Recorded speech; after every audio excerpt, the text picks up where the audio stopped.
Donal O'Herlihey of Pfizer Ireland, and it's going to chat to us about Pfizer's journey to 50,001 across numerous sites. And okay. Yeah. Great. Good afternoon. Thanks, Conor. So, as Conor was saying, what I'd like to do is just go through a few short slides about our journey through the different energy management standards. If any of you are thinking about implementing the energy standards in your own organisations, I know some people it's a big step for some organisations. It's a given in other organisations, or they're being pushed into it. But I suppose it's just giving our story through the standards over the years, and what they meant to us and what they've accomplished for us within our organisation. So, Pfizer Little Island is a small site in Cork. It's in the scheme of things, it's quite small, about 13 acres. It's in operation since 1978. The main drug we make on site is a drug called Lipitor, which is a statin for cholesterol reduction. We make a few other drugs as well, but small scale, high potent drugs, but small quantities of it. So Lipitor is our main drug that we make on site. I suppose we started off in around 2006 with the standard 393. I wasn't involved in it at that stage, but talking to the experts that were, I suppose there was a lot of confusion at the time, what was required, so they went for everything, all guns blazing. Lots of standard operating procedures, lots of reporting, a lot of paperwork, a lot of consultants churning out a lot of paperwork covering every angle. I suppose when 16,001 came in 2009, it kind of streamlined that process.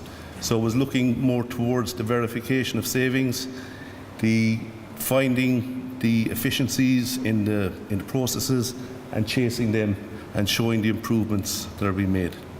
I suppose now ISO 50001 is further pushing that. There's not a huge difference that I can see between those two standards. A little bit of paperwork has changed, but it's generally you're going after the same thing, verifying the savings and finding the projects to give you those savings. So, as I said, each new iteration of the standard drove us down those different paths. At the start, there was a lot of paperwork, a lot of reporting, a lot of people involved. 16,001 drove then the regression analysis of how you're doing against your baselines, and finding the reductions and the efficiencies in your process. And 50,001 now has further pushed us to verify those savings, as Ian was describing there. So before energy management standards, how was it being done on site? Again, I wasn't there. Cost saving was the main thing. Within any organisation, you have to be lean. So normally it was a high cost driven audit. You'd find some areas where you could cut and improve costs, and everything was back to normal. Then things start to go out of control again, which would drive you back into the same process of chasing your tail all the time. So that's why we adopted the energy standards, and I suppose the benefits from where I can see it, implementing the standards on site, is the energy management standard can be understood quickly by different personnel throughout the site. It's not the energy expert or a team of consultants coming in. It can be picked up easily by new personnel. Take myself, for instance. I've been in that role for 2 years on site. I took over in the utilities department, and the parting call from the last energy engineer is, by the way, we've 50,001 as well. You've an audit in 2 months. So it's very easy to pick up when you have a structure that you can pick up easily. We've had 5 energy managers in 8 years, so there is a lot of change on site. The site was under kind of pressure as well from a commercial point of view, with loss of patent products, which put a lot of external stress on the site, and maybe shipping out products to other Pfizer sites. So we had to fight our corner, find the cost savings, and that drove a lot of it. Encouraging teamwork across the different departments on site. You know, if you have a structure, people can understand it, as I said. They can understand the improvements that are coming to their departments, any operating procedures that are changing because of investments or because of operational changes. You get buy-in at the early stage rather than pushing it down their necks. Compliance with corporate and legal requirements is also very important. So that's guaranteed under the process, that you have to track it and make sure that you do comply with the laws, which is bottom line. Easy retrieval of data, getting data back so you can, like as Ian was explaining, finding your baselines, making them real to your organisation, helping with budget process, looking at what's costing money throughout the site, and forecasting spend for this year and the next year. And ultimately then just working in an efficient manner throughout the site. The way we operated on site in Little Island is we use a team structure. Basically management support is very important to that, so there's a direct line to the top table. After that we have monthly meetings where we meet with myself, the engineering manager, people from different departments, production, wastewater, places where significant energy users have been identified and where money has been spent on services in those areas. And project teams as well, project engineering staff, getting them involved, so from the design process for new projects kicking off, that they're aware of the requirements to design in a lean manner. And also, I suppose, the environmental department as well, because we have a lot of common goals with reducing carbon footprint, etc. A lot of corporate goals which are common both from an energy and from an environmental point of view. So killing two birds with the one stone and cutting out any kind of dead work that's not required. But senior management support is very important throughout the process. Basically, if we're having a meeting and senior management don't turn up, we cancel the meeting. So we're wasting our time if they're not here. And then we get on to them straight away, say we're calling a meeting tomorrow instead and you need to be there. The way we do it on site, straight out of the standard, is the Plan, Do, Check, Act procedure, process, which is very common with Right First Time and Six Sigma and all the other ISO standards as well. So it's very easy to follow, very simple process. And I suppose that's key as well, keeping it simple, that people can understand, people can join the team for short periods of time, get involved in certain projects that they're interested in their own areas, follow the process, pick it up very quickly, learn from the other team members, and also I suppose in the last 2 years we were under pressure on the site in Little Island that we were going to close 3 times in the last 2 years. So even just having an opportunities register as part of the process of ISO 50001, so that you can come back to ideas. You know, you can park ideas if they're not suitable at the time. You can come back to them a year, 2 years later and pick them up again, or other people who weren't involved at the time can pick them up again. So I suppose it's the standard drives this stuff, so that anybody at any time can become part of the team, they can drop out of the team as they see fit. The doing, again, carrying out the projects and verifying the savings, and also the performance indicators every month, making sure that we're keeping things on track.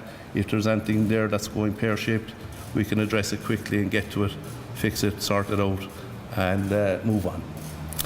The Plan, Do, Check, Act process, I suppose, just to take you through just one slide for each one. I suppose in the planning process is basically the most important thing, in my opinion, is knowing where your energy is being used on site.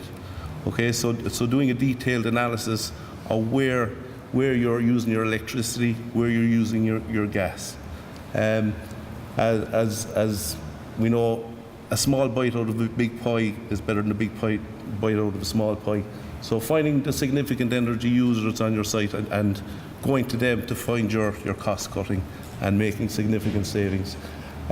Before we started the formal energy management processes in Little Island, the wastewater treatment plant, for instance, was never looked at from an energy point of view. It was kind of out there on its own. We were focused on utilities and production. That's where the energy has been used and generated. So wastewater was out on its own. When they started formally looking at where energy was being used on site, they discovered that the wastewater treatment plant was the second biggest energy user on site after production, because all the pumping and air blowers and things like that were up there. But it was never measured up to that formal process. So we've introduced a lot of projects up there to reduce the footprint in that area.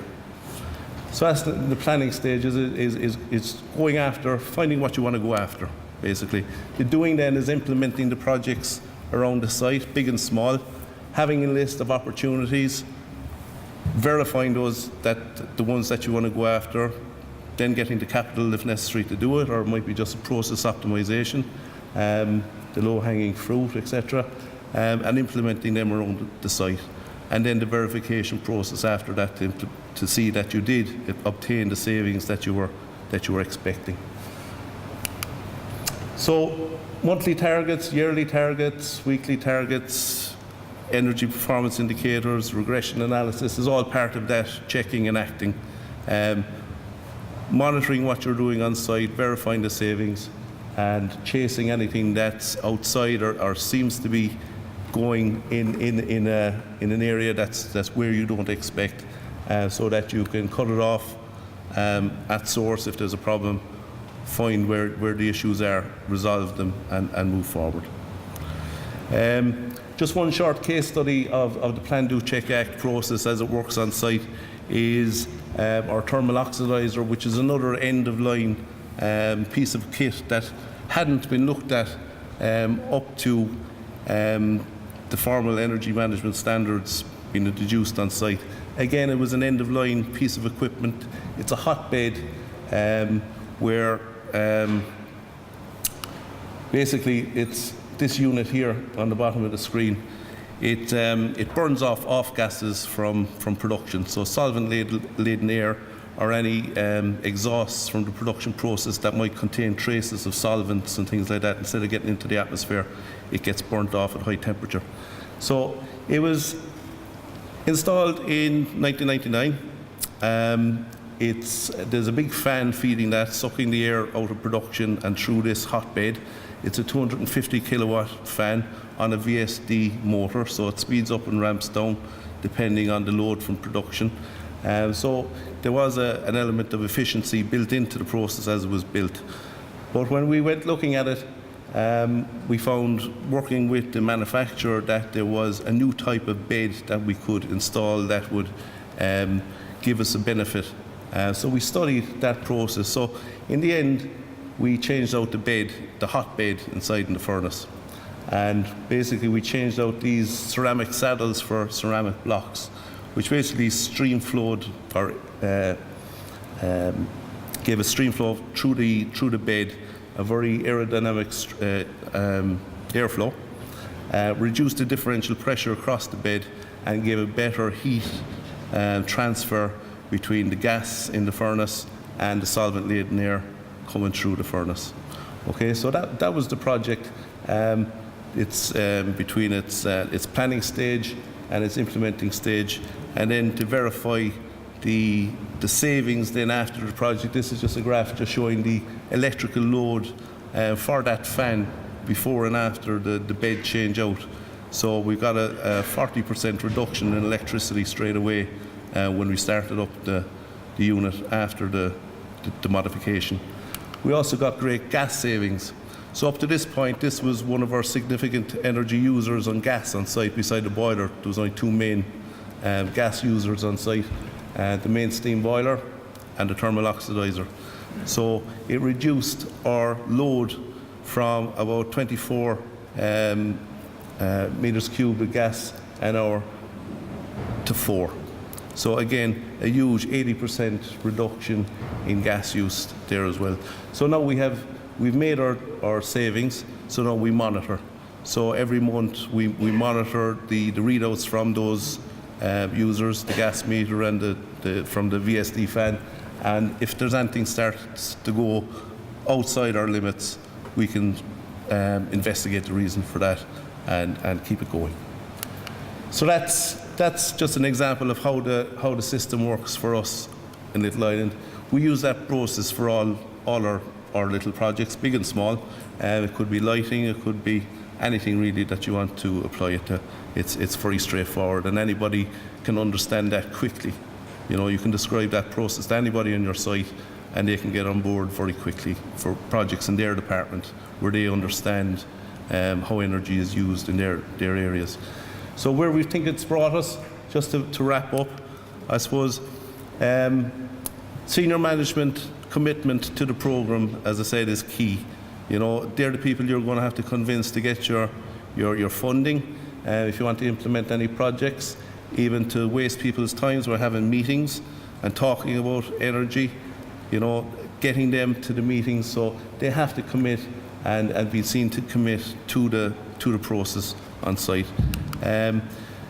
Getting your savings, picking your low-hanging fruit, talking to the operators, see how they operate the equipment, ask them for their ideas. They're the experts in their areas. Try and pick their brains. Implement savings where you can, and then invest if there's further investment required to bring your savings down again. And then continuous monitoring, making sure everything is in line and nothing taking off on its own without people being aware, and intervention wherever that's required as well. And then finally, it becomes just how you do things on site. As some of the other speakers were saying there earlier, we're all saying the same thing. I suppose it becomes how you do business on site. It's just not that's the energy way of doing it. It's just that's the way we do it. Okay, so thanks very much. Thank you.